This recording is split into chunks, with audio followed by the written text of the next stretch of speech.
దేవుని వాక్యము వినుటకు, దేవుని జ్ఞానము నేర్చుకొనుటకు, దేవుని వాక్యానుసారముగా జీవించుటకు ఆసక్తి గల వారందరికీ కూడా ప్రభువైన యేసుక్రీస్తు నామములో వందనములు తెలియజేస్తున్నాను. ఈ సమయంలో నేను మాట్లాడాలి అనుకునే విషయము సహవాసము, ద ఫెలోషిప్. సహవాసము అనగా సాధారణంగా ఇద్దరు వ్యక్తులు స్నేహంగా కలిసి జీవించుట, ఒకే స్వభావాన్ని కలిసి పంచుకొనుట, ఒకరితో ఒకరు లోతైన సంబంధాన్ని అనుబంధాన్ని కలిగి ఉండుట సర్వసాధారణంగా సహవాసం అంటారు. బైబిల్ ప్రకారం సహవాసం అంటే దేవుని వాక్య జ్ఞానమును అనుసరిస్తూ దాని ప్రకారము జీవించడము. ఇది సహవాసము బైబిల్ ప్రకారంగా. సొలొమోను కొన్ని ముఖ్యమైన మాటలు ఆయన మాట్లాడుతున్నాడు. సామెతల గ్రంథం 13వ అధ్యాయం 20వ వచనంలో, జ్ఞానుల సహవాసం చేయువాడు జ్ఞానము గలవాడగును, మూర్ఖుల సహవాసం చేయువాడు చెడిపోవును. జ్ఞానుల సహవాసము అని అంటున్నాడు. జ్ఞానుల సహవాసం చేసిన వాడు. జ్ఞానం అంటే ఏంటి? దేవుని యొక్క వాక్యము, దేవుని యొక్క బోధ, ఆ బోధ ప్రకారంగా జీవించిన వాడు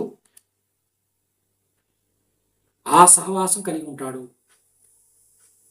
ఆ జ్ఞానంతో సహవాసం కలిగి ఉంటాడు. 15వ అధ్యాయము 31వ వచనంలో, జీవార్థమైన ఉపదేశమును అంగీకరించేవాడు వానికి జ్ఞానుల సహవాసం లభించును. జీవార్థమైన ఉపదేశమై ఉండాలి. ఉపదేశంలో జీవం ఉండాలి. జీవార్థమైన ఉపదేశాన్ని అంగీకరించిన వానికి మాత్రమే జ్ఞానుల సహవాసం లభిస్తుంది. ఆ సహవాసిగా అప్పుడు నిజమైన సహవాసంలో ఉన్నవాడిగా గుర్తింపు వస్తుంది దానివల్ల. అయితే దేవుడు మనలను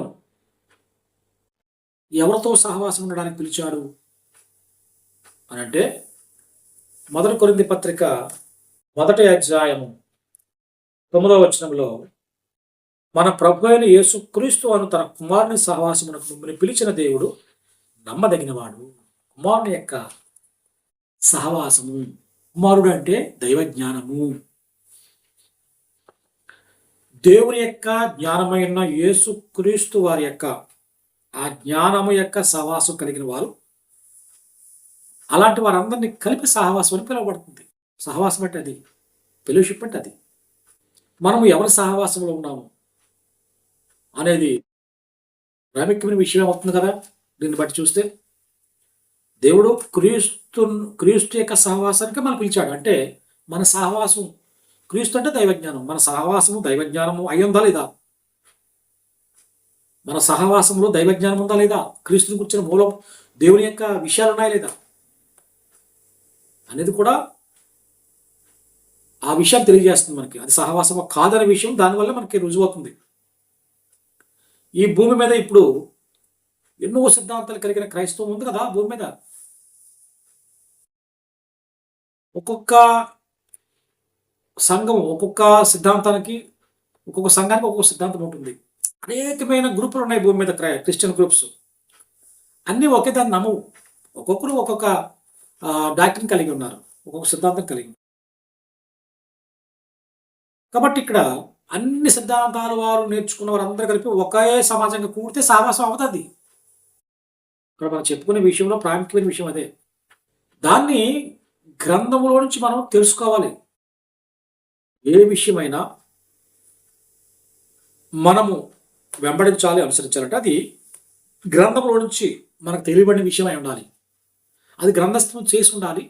పరిశుద్ధాత్మ ప్రేరణ ద్వారా రాయబడింది కాబట్టి గ్రంథము. ఆ గ్రంథంలో లేఖనంగా ఉంటే, ఆధారంగా ఉంటే మనకి కొంతవరకు మనకి ఉపయోగం అవుతుంది. అది మనకి మేల్కరం అవుతుంది. ఎందుకంటే ఎన్నో విశ్వాసాలు ఉన్నాయి, ఎన్నో రకాల బోధలు ఉన్నాయి. ఎందుకంటే ఈ ఈ క్రైస్తవ గ్రూపులు అన్నింటిలో ఒకే బాధ ఉండదు, రకరకాల బాధలు ఉంటాయి. ఇది పిలుపులో అయితే అంటే ఏంటి, నేను క్రైస్తవులమే, మేము సహవాసంలో ఉన్నాము, మాకు ఫెలోషిప్ ఉంది అని పిలుచుకోవడానికి ఓకే, అంతవరకు ఓకే. కానీ దేవుని ఏర్పాటులో ఇది కుదరదు. దేవుని ఏర్పాటులో దానికి విషయమే వేరేగా ఉంది. ఎందుకంటే విశ్వాసం ఒక్కటే అని మనకి గ్రంథం బోధిస్తుంది. విశ్వాసం ఒక్కటే అయినప్పుడు ఆ విశ్వాసానికి మూలమైన వినే వాక్యం కూడా ఒకటే ఉండాలి కదా, బోధ కూడా ఒకటే ఉండాలి కదా. 10 రకాల బోధలు విని ఒకే విశ్వాసం ఎలాగవుతుంది? అది విశ్వాసం ఒకటే అయినప్పుడు దానికి ఆ విశ్వాసానికి మూలమైన బోధ కూడా ఒకటే ఉండాలి కదా, ఒకే విధమైన ఉండాలి కదా. ఆ ఒకే విధమైన బోధను విని ఒకే విశ్వాసంగా జీవించిన సమాజాన్ని సహవాసము అంటారు. ఎందుకంటే యూదాపత్రిక 3వ వచనంలో, ప్రియులారా, మనకందరికి కలిగడు రక్షణను గురించి మీకు వ్రాయనవలనని విశేషాసక్తి గలవాడినై ప్రయత్నపడుచుండగా, పరిశుద్ధులకు ఒక్కసారి అప్పగింపబడిన బోధ నిమిత్తం మీరు పోరాడవలనని మిమ్మల్ని వేడుకొనుచు మీకు వ్రాయవలసి వచ్చును. ఒకేసారి అప్పగింపబడిన బోధ, ఒకేసారి అప్పగింపబడింది. ఆ బోధ అనే దాని నిమిత్తము ఎవరైతే ప్రయాసపడుతున్నారో, ఆ బోధను ఎవరైతే కలిగి ఉన్నారో, ఆ కలిగిన వారి అందరి యొక్క సమాజము సహవాసము అంటారు. అందరికీ ఒకే బోధ ఒకేసారి అప్పగింపబడింది. 10 సార్లు 10 రకాల బోధలు అప్పగింపబడలేదు, ఒకేసారి అప్పగింపబడింది, ఒకే బోధ అప్పగింపబడింది. యేసుక్రీస్తు అనే ఒకే బోధకుని చేత అది ఆరంభమైంది. ఎబ్రీ పత్రిక 2వ అధ్యాయం 3వ వచనంలో, ఇంత గొప్ప గొప్ప రక్షణను మనం నిర్లక్ష్యం చేసినది ఎలాగ తప్పించుకుందాము? అట్టి రక్షణ ప్రభువు బోధించడం చేత ఆరంభమై, ప్రభువు చేత బోధింపబడిన విషయాలు, ఆరంభమైన విషయాలు, దేవుని జ్ఞానమైన యేసుక్రీస్తు ద్వారాగా బోధింపబడిన దైవజ్ఞానము, దీనిని కలిగి ఉండి దానిని అనుసరిస్తున్న సమాజ కూడికను సహవాసం అంటారు. 2వ అధ్యాయము 41వ వచనంలో, కాబట్టి అతని వాక్యం అంగీకరించిన వారు బాప్తిసం పొందిరి. వీరు అపోస్తలుల బోధ యందు, మొట్టమొదటిగా బోధ, సహవాసము రెండవది, బోధ సహవాసం. బోధ, ఏ బోధ అయితే వారు కలిగి ఉన్నారో వాళ్ళందరూ కూడిన సమాజం సహవాసం. ఎంతమంది ఒకే బోధ విన్నారు? 3000 మంది ఒకే బోధ విన్నారు. వాళ్ళందరూ కలిపి ఒకే విశ్వాసంలో ఉన్నారు. వాళ్ళని ఒకే సహవాసంలో ఉన్నవారుగా చెప్పబడింది. అది నిజమైన సహవాసం అంటే. సహవాసం అంటే అలా ఉండాలి, ఒకే బోధ అయి ఉండాలి. ఆ బోధను తీసుకున్న విశ్వాసం కూడా ఒకటై ఉండాలి. వాళ్ళందరూ అదే విశ్వాసం అనుసరించే వారే ఉండాలి. అలాంటి వారందరి యొక్క కలయిక సహవాసము, అది ప్రాముఖ్యమైంది కదా. 1 కొరింథీ 15వ అధ్యాయం 11వ వచనంలో, నేనైనను నేమి వారైననేమి అలాగనే మేము ప్రకటిస్తున్నాము, అలాగనే మీరు విశ్వసిస్తురి అంటున్నాడు.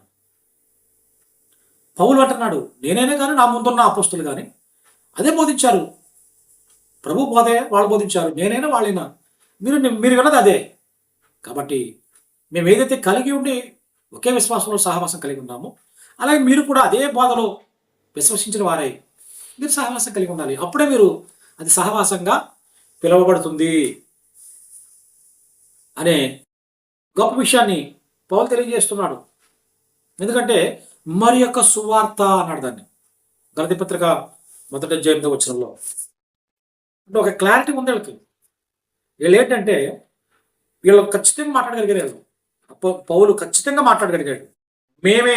మేము చెప్పిందే అది మాత్రమే బోధ, దానిని వింటేనే విశ్వాసము, ఆ విశ్వాసాన్ని బట్టి జీవించటమే సహవాసము అని ఖచ్చితంగా పౌలు చెప్పడం అనేది చూస్తాం మనం. అది గలతీ పత్రికలో 1వ అధ్యాయం 8వ వచనంలో మనం దాన్ని చూడగలం.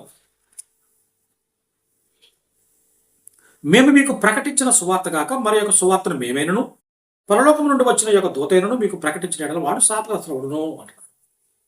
మేము ప్రకటించిన సువార్త కాక ఆ సువార్తను విశ్వాసంగా తీసుకోకుండా, ఆ సువార్త కాకుండా వేరే వేరే విశ్వాసంలో ఉంటూ అలా కలిసిన వారందరూ కూడా సహవాసం కాదు అంటున్నాడు. అది సహవాసంగా పిలువబడదు, ఎంచబడదు. నేటి కాలంలో సహవాసాలు ఎలా ఉన్నాయో మనం చూస్తున్నాం. ఎన్నో ఫెలోషిప్లు ఉన్నాయి ఈ లోకంలో. అందరికీ అపోస్తుల బోధ లేదు,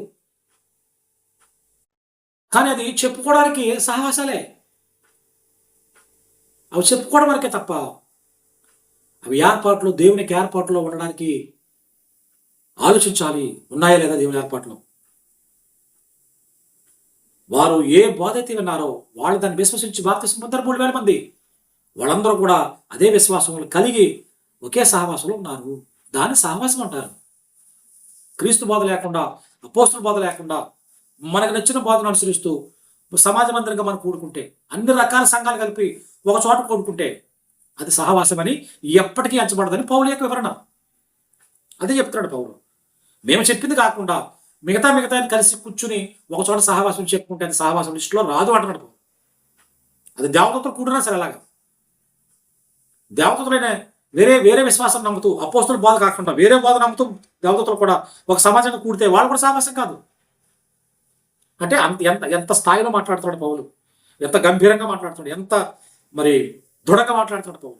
జాగ్రత్త పడాలి. సహవాసం అంటే సహవాసం అంటే ఏదో ఒకటి సహవాసం కాదు అనేదే మనం తెలుసుకునే అంశం ఇప్పుడు. ఎందుకంటే యేసుక్రీస్తు వారి బోధకి ఆయన ఎవరు కూడా సర్టిఫికెట్ ఇవ్వలేదు. ఆయనకి యేసుక్రీస్తు సర్టిఫికెట్ లేవు, అపోస్తులకు ఎవరికి సర్టిఫికెట్ లేవు.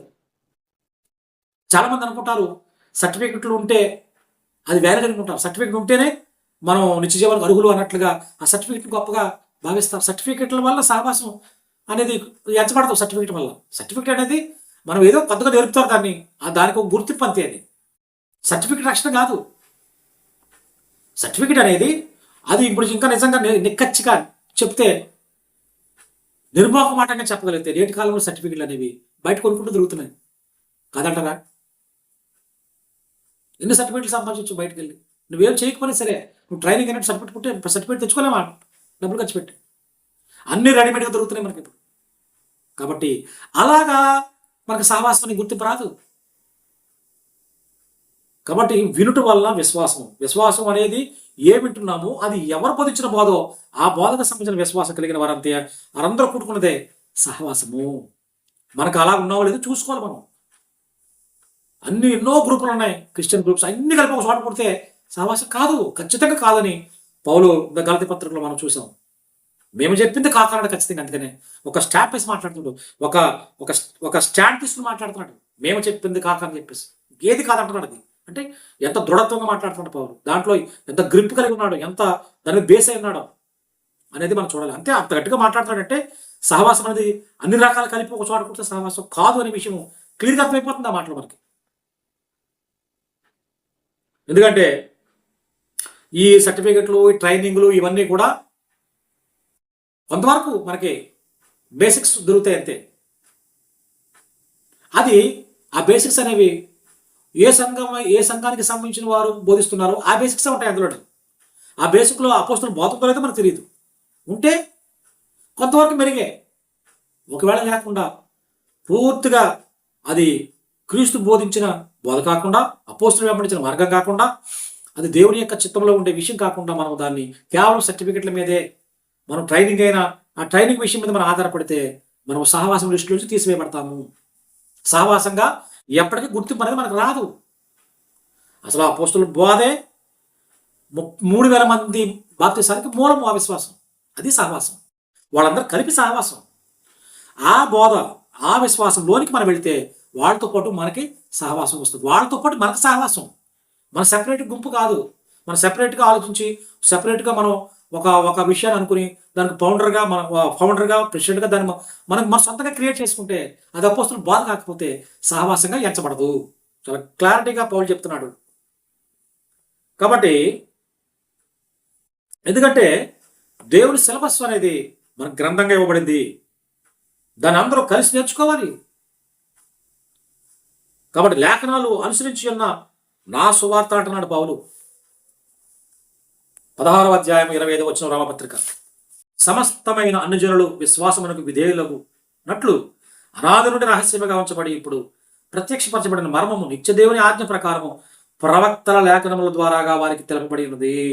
ఈ మర్మమును అనుసరించిన నా సువార్త ప్రకారంగాను యేసుక్రీస్తుని గురించిన ప్రకటన ప్రకారంగాను మిమ్మల్ని స్థిరపరచుటకు శక్తిమంతుడను అద్వితీయ జ్ఞానవంతుడైన దేవునికి యేసుక్రీస్తు ద్వారా నిరంతరం మహిమ కలుగును కాక అంటున్నాడు.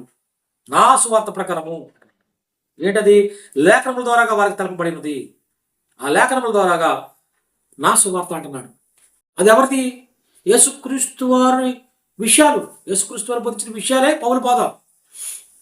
క్రీస్తు బాధ పౌలు బాధ, అపోస్తుల బాధ క్రీస్తు బాధ. అది మనం అవన్నీ మనకి ఉన్నాయి లేదా, ఆ క్వాలిటీస్ మనకు అనేవి తెలుసుకోవాలి. ఆ బోధలో ఉన్న వాళ్ళకి తెలుసుకోవాలి, మన పరిశీలన చేసుకోవాలి. ఎందుకంటే ప్రవక్తల మాటలు, యేసుక్రీస్తు బోధలు. 2వ పేతురు పత్రిక 3వ అధ్యాయం 2వ వచనం. పరిశుద్ధ ప్రవక్తల చేత పూర్వమందు పలకబడిన మాటలను ప్రభువైన రక్షకుడు మీ అపోస్తుల ద్వారా ఇచ్చిన ఆజ్ఞను మీరు జ్ఞాపకం చేసుకునవలెను విషయమును మీకు జ్ఞాపకం చేసి నిర్మలమైన మీ మనసులను రేపుచున్నాను. పరిశుద్ధ ప్రవక్తల చేత పూర్వకాలం పలకబడిన మాటలు, యేసుక్రీస్తు అంటే ప్రభువైన యేసుక్రీస్తు మీ అపోస్తుల ద్వారా ఇచ్చిన ఆజ్ఞలు మీరు జ్ఞాపకం చేసుకోవాలి. అదే మీ జ్ఞాపకమై ఉండాలి. అదే మన జ్ఞాపకమై ఉండాలి. అదే మన విశ్వాసమై ఉండాలి. అదే మన ఫెలోషిప్ అయి ఉండాలి. అది పేతురు వివరించిన విషయం, పేతురు మాట్లాడుతున్న విషయం అదే. కాబట్టి ఏవేవో బోధలు, ఏవేవో రకరకాల విశ్లేషణలు, రకరకాల ఆలోచనలతో రకరకాలుగా బోధింపబడిన విషయాల ద్వారాగా మనము ఏకంగా కూడి ఉంటే దాన్ని సహవాసమని ఎంచబడదు అనే విషయం అనేది మనకు తెలుస్తుంది క్లియర్గా. కొలస్సీ పత్రిక 2వ అధ్యాయం 7వ వచనంలో నేర్చుకున్న దాని ప్రకారంగా విశ్వాసం ఉండాలి. అది మనం నేర్చుకున్న ద్వారాగానే మన విశ్వాసం ఉండాలి. కావున మీరు ప్రభువైన క్రీస్తు యేసును అంగీకరించిన విధముగా ఆయనందు వేరుపారిన వారే ఇంటి వలె కట్టబడచ్చు. మీరు నేర్చుకున్న ప్రకారంగా విశ్వాసముగా స్థిరపరచబడచ్చు. కృతజ్ఞతాస్తుతులు చెల్లించుట యందు విస్తరించుచు ఆయన యందు ఉండి నడుచుకునండి. మీరు నేర్చుకున్న ప్రకారం విశ్వాసము అందు స్థిరపడాలి. స్థిరత్వం ఏం నేర్చుకోవాలి? మేము చెప్పిన బోధ కాక మరొక బోధ అన్నాడు. అందుకనే ఆ బోధ ఎక్కడి నుంచి ఆరంభమైంది? యేసుక్రీస్తు వారి నుంచి ప్రారంభమైంది. ఇలాగా ఈ క్రీస్తు బోధను అపోస్తుల ద్వారా పలకబడిన విషయాలు ఇవన్నీ కలిపి ఎవరైతే విని విశ్వసించి ఆ విశ్వాసంతో సహవాసంగా ఉంటారో వీళ్ళను మాత్రమే ఫెలోషిప్ అంటారు. ఈ బోధ కాక వేరే వేరే విషయాలు ఎంతమంది ఎంత గొప్పవారు మాట్లాడినా, ఎంత విషయాలు ఎన్ని పెద్ద పెద్ద మరి విశ్లేషణ చేసినా కానీ అది సహవాసం లిస్టులోకి రాదు. అది పేతురు లాంటి వాళ్ళు, పౌలు లాంటి వాళ్ళు ఇచ్చిన వివరణలు అవే. మనం ఇప్పటివరకు మనం మాట్లాడుకున్న విషయాలు వివరణలు అవే. 2వ తిమోతి పత్రిక 3వ అధ్యాయం 15వ వచనంలో క్రీస్తు యేసునందు ఉంచవలసిన విశ్వాసం ద్వారా రక్షణార్థమైన జ్ఞానం నీకు కలిగించు శక్తిగల పరిశుద్ధ లేఖనములను బాల్యం నుండి నీవు ఎరుగుదువు కనుక నీవు నేర్చుకుని రూఢేలు తెలుసుకుని ఉన్నవి ఎవరెవరు నేర్చుకుంటావో ఆ సంగతి తెలుసుకుని వాటి ఎందుకు నిలకడగా ఉండము అన్నాడు. దాన్ని నేర్చుకునే ప్రకారం నిలకడ. 10 రకాల బాధలు విని 10 రకాల సంఘాల వారందరూ కలిపి 10 రకాలుగా నమ్ముతూ వాళ్ళందరూ ఒకే చాటు కూర్చుని ఫెలోషిప్ అనుకుంటే అది ఫెలోషిప్ కాదు. మన యొక్క సహవాసములో, మన విశ్వాసములో అపోస్తల బోధ ఉందా లేదా, ప్రభు యొక్క బోధ ఉందా లేదా? ఇది లేకపోతే ఈ సహవాసాలు, ఈ కూడికలు, ఈ యొక్క పెట్టుకునే ఇవేమి కూడా నిత్యత్వానికి అర్హత సాధించలేవనే విషయం అనేది హెచ్చరికగా దేవుని యొక్క వాక్యం మనకి బోధిస్తుంది. 2వ దశలోనిక పత్రిక 3వ అధ్యాయం 6 నుంచి సహోదరులారా మా వలన పొందిన బోధన ప్రకారం కాక అక్రమము నడుచుకుని ప్రతి సహోదరుని యొద్ద నుండి తొలగిపోవాలని మన ప్రభువైన యేసుక్రీస్తు పేరట మీకు ఆజ్ఞాపించున్నాను. ఆ బోధలో లేకపోతే ఆ బోధ బోధించిన వారితో కలవద్దు అంటున్నాడు. అది చూడండి, ఇది ఇంకా ప్రమాదకరమైన మాట కదా. ఇది ఇంకా కఠినమైన మాటలు మాట్లాడుతున్నాడు కదా. అసలు అపోస్తలుల బోధ అనేది లేకపోతే అందులో అందులో కలిస్తే ఉన్న సహవాసం పోతుంది. ఉన్న ఉన్న నిత్యత్వం పోగొట్టుకుంటున్నాం. అలాగనే ఎంత ఎంత ఆజ్ఞ అది. యేసుక్రీస్తు పేరట మీకు ఆజ్ఞాపిస్తున్నాడు అంటున్నాడు. ఆ బోధ మన మనం మన యొక్క సమాజంలో మన సహవాసంలో క్రీస్తు బోధ లేకపోతే మనము క్రీస్తు నుంచి వేరు చేయబడిన వారం ఉంటామనే ఒక కఠినమైన మాటలు మాట్లాడుతున్నాడు పౌలు. ఇదంతా కూడా చివరి వరకు చదువుకుంటే అన్నీ అలాగే ఉంటాయి. ఎలా ఉండాలో, ఎలా పోలి నడుచుకోవాలో అవన్నీ రాయబడుతుంది. ఇవన్నీ కూడా ఇది ప్రాముఖ్యమైనది. చివరిదాకా కూడా మా 15 వచ్చిన వరకు కూడా ఈ విషయాలు అంటే జ్ఞానమందు స్థిరత్వము, విశ్వాసమందు నిలకడ, అలాగే జీవించి మనము ఐక్యంగా ఒక చోట ఉంటే అలాంటి వారందరినీ కూడా ఫెలోషిప్ లేక సహవాసం పిలువబడతాము. చాలా జాగ్రత్తగా ఉండాలి విషయం. ఎందుకంటే కొన్ని కఠినంగా మాట్లాడాల్సి వస్తుంది. కొన్ని కఠినంగా మాట్లాడాలి, తప్పటం లేదు. ఎంత మాట్లాడకూడదు అనుకున్నా చెప్పకపోతే విషయం బయటకు రావటం లేదు, అక్కడ ఆగిపోతుంది. విచారకరమైన విషయం ఏంటంటే నేటి కాలంలో చాలా సహవాసాలు ఉన్నాయి, చాలా ఫెలోషిప్లు ఉన్నాయి. ఎలాగున్నాయి అంటే డబ్బులు తీసుకుని వాక్యం వింటాం. డబ్బులు తీసుకోవడానికి వాక్యం వినడానికి డబ్బులు ఇవ్వాలి. అది నిజంగా ఫెలోషిప్ అయినా? అది భోజనాల కోసం ఇచ్చే ఆ 10 రూపాయల కోసం లేదా రూపాయి కోసం మన దేవుని వాక్యం వినడానికి వచ్చి కూర్చుని దాన్ని సహవాసం అంటారు, ఫెలోషిప్ అంటారు దాన్ని. చాలా విచారకరమైన విషయాలు చాలా అలాగే ఉన్నాయి. ఇప్పుడున్న పరిస్థితులు అయ్యాయి. అది ఎంత ప్రమాదమైన స్థితి అనేది అర్థం కావట్లేదు ఎవరికి కూడా. కాబట్టి అవి మంచివి కావు. ఎందుకంటే వాక్యంతో పని లేదు. అలా కాసేపు కూర్చుంటే టైం అయిపోతుంది. ఎంత కొంత చేతులు పెట్టేస్తారు, భోజనం పెడితే వెళ్ళిపోతుంది. మళ్ళీ ఇంకో చోట వెళ్ళిపోతాం. మధ్యాహ్నం దాకా ఒక చోట, మధ్యాహ్నం నుంచి ఇంకొక చోట, మళ్ళీ రాత్రి అయితే మళ్ళీ ఇంకో చోట. 3 షిఫ్ట్లు. అక్కడ మనం ఏమి నేర్చుకోం, ఏం వినం, మనకి ఎటువంటి రెస్పాన్సిబిలిటీ ఉండదు. ఎందుకు వెళ్ళాం మనం? ఏదో డబ్బులు ఇస్తారు, కూర్చుంటే చాలు, భోజనం పెడతారు. ఇలాగ అయిపోతే సహవాసమా? ఆలోచించండి ఒకసారి. దీన్ని సహవాసం అంటారు. దీన్ని అపోస్తలుల బాధ అదేనా? కానీ మనం ఇలాగే కొనసాగితే, ఇలాగే ఉంటే మనం ఖచ్చితంగా క్రీస్తు నుంచి వేరైపోతాము, నిత్య జీవాన్ని కోల్పోతాము. జాగ్రత్తగానే హెచ్చరిక చేస్తుంది వాక్యం. మనం జాగ్రత్త పడండి ఇప్పటికైనా సరే అని అందరికీ మనకు తెలియజేస్తుంది ఈ విషయం. ఎందుకంటే ఇది ఏమవుతుందంటే దుర్నీతి ఎక్కువైపోయింది. దుర్నీతి 10 రూపాయలు సంపాదించుకోవడమే అంతే. ఒకరోజు గడిస్తే రేపు మరికొక చోట, ఎక్కడో చోట పిలిస్తే వెళ్ళిపోవడం, అక్కడ కాసేపు ఉండడం. 10 రూపాయలు సంపాదించుకోవడమే జీవన వృత్తిగా అయిపోయింది. కానీ మనం ఏమి నేర్చుకుంటున్నాము? మన బేసిక్స్ ఏంటి? అపోస్తలుడు ఏం చెప్పాడు? మనం ఎలా బ్రతుకుతున్నాము? మనం ఏ బోధ వింటున్నాము? ఏం ప్రశ్నిస్తున్నాము? అసలు మనం అందరం కలిపి నిజంగా అందరూ ఒకే బోధ చేసుకుంటున్నామా, లేకపోతే రకరకాల బోధలు ఉన్నాయని ఆలోచించే వాళ్ళు ఎవరున్నారు? లేరు. కాబట్టి విషయాల్లో క్లారిటీగా ఉండాలి. ప్రభు శిష్యులు అనేది ఎలా ఉన్నారంటే 4వ అధ్యాయం అపోస్తలుల కార్యాలు. ప్రభు శిష్యులు ఎలా ఉన్నారు? మనం అలా ఉన్నామా అనేది ఒకసారి చూడండి. వాళ్ళు ఎలా ఉన్నారో వాళ్ళు. 4వ అధ్యాయం అపోస్తలుల కార్యాలు 32వ వచనం. విశ్వసించిన వారందరూ ఏక హృదయము ఏకాత్మయు గలవారై ఉండిరి అన్నాడు. విశ్వసించిన అందరూ కూడా ఏకాత్మయు ఏక హృదయము ఏకాత్మ. అలా ఉందా మన విశ్వాసం? అందరూ ఒకే నమ్ముతున్నారా? రకరకాల బోధలు, రకరకాల కొత్త పోకడలు, ఇదంతా సహవాసం అని అనుకుంటున్నాం. మనం అనుకుంటే మనం పొరపడినట్లే, నిత్యత్వానికి దూరం అయిపోతున్నట్లే. జాగ్రత్తగా మనము హెచ్చరిక చేసినప్పుడు లోబడాలి. 1 కొరింథీ పత్రిక 1:10 వచనంలో, సహోదరులారా మీరందరూ ఏకభావంతో మాట్లాడవాలని అంటున్నాడు. మీరందరూ ఏకభావము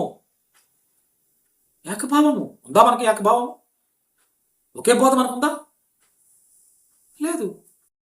మనకు నచ్చింది, మనం ఎంచుకున్నది, మనకు అనుకూలమైంది, మనకు క్షేమం చేసేది, మనకు 10 రూపాయలు తెచ్చిపెట్టేది, ఏదో అలాగా పైపై వెళ్ళిపోయేది మనకు కావాలి. అలాంటిది విశ్వాసం ఎలాగవుతుంది? అలాంటిది సహవాసం ఎలాగవుతుంది అనే హెచ్చరిక మనకి గ్రంథం ద్వారాగా తెలియజేయబడుతుంది. జాగ్రత్త అనే హెచ్చరిక మనకి గుర్తు చేస్తున్న విషయం గమనించండి. ఫిలిప్పీ పత్రిక 2:2 అందులో ఏం రాయబడిందో ఒకసారి చూద్దాం. మీరు ఏక మనస్సులగినట్లు, ఏక ప్రేమ, ఏకభావము, ఒకదాని ఎందే మనసుంచుచు నా సంతోషం పరిపూర్ణం చేయడం అంటున్నాడు. ఏక మనస్కులగాలి, ఏక ప్రేమ, ఏకభావము, ఒక్కదాని ఎందే మనసు మనకుందా? అలాగే కలిగి మనం సహవాసం కలిగి ఉన్నామా? ప్రభు బోధైనా మంది, అపోస్తుల బోధైనా మంది, ఒకసారి చెక్ చేసుకోండి అని మళ్ళీ దేవుడు మనలను హెచ్చరిక చేస్తున్నాడు. 1 యోహాను 1:3 మాతో కూడా మీకును సహవాసం కలిగినట్లు మేము చూచిన దానిని వినిన దానిని మీకు తెలియజేస్తున్నాము. మన సహవాసం అయితే తండ్రితో కూడాను ఆయన కుమారుడైన యేసుక్రీస్తుతో కూడాను మనది. మన మన మన మన సహవాసంలో ఎంతమంది ఉన్నారు? తండ్రి కుమారుడు ఇద్దరు ఉన్నారా? ముగ్గురు ఉన్నారా? నలుగురు ఉన్నారా? కానీ ఇక్కడ అపోస్తుల యొక్క సహవాసంలో ఇద్దరే ఉన్నారు, తండ్రి కుమారుడు అంతే. మన సహవాసంలో ముగ్గురు దేవుడు ఉన్నారు, నలుగురు దేవుడు ఉన్నారా? అలాగైతే సహవాసం అవ్వదు ఇక్కడ వాక్య ప్రకారంగా. కాబట్టి అది కూడా మనం గుర్తుపెట్టుకోవాలి. ఎందుకంటే వాక్యము నిరంతరము కాయదు, అగ్ని అది. చివరగా 2వ అధ్యాయం 25 వచ్చిన ప్రకటన గ్రంథంలో రాయబడిన విషయం ఏంటంటే, నేను వచ్చే వరకు మీకు కలిగి ఉన్నదాన్ని గట్టిగా పట్టుకోండి అన్నాడు. ఏంటి మనం కలిగి ఉన్నది? ప్రభు బోధ, అపోస్తుల బోధ, మేము చెప్పింది కాక మరొకటి ఏమి లేదు అన్న బోధ, ఏకాత్మ ఏక మనసు కలిగి ఉన్న బోధ, ఏక మనసు కలిగి ఉన్న బోధ, ఏక భావం ఏక తాత్పర్యం కలిగి ఉన్న బోధ. మనం అలాగుంటే వాళ్ళతో పాటు మనకు సహవాసం, వాళ్ళతో పాటు మనకు సహవాసం, మన సొంత సహవాసాలు కాదు, వారితో పాటు సహవాసం మనకు ఉండాలి. వారితో పాటు మన సహవాసం ఉంటే మనం తండ్రితోనూ కుమారునితోటూ నిత్య జీవం మనం కలిగి యుగయుగములు కూడా ఆ సహవాసం మనం ఉంటాము. ఆ విధంగా ఉండేటట్లుగా మేలుకొని మనం ఎక్కడ ఉన్నామో తెలుసుకుని వారి సహవాసంలోకి మనం వెళ్ళి నిజమైన నిత్య జీవాన్ని సంపాదించుకునే విధంగా ఆ ప్రభు యొక్క సహవాసంలో మనం ఉందాము. ఆ విధంగా ఉండేటట్లుగా దేవుడు మనందరినీ కూడా దీవించి ఆశీర్వదించును గాక. అందరికీ వందనములు.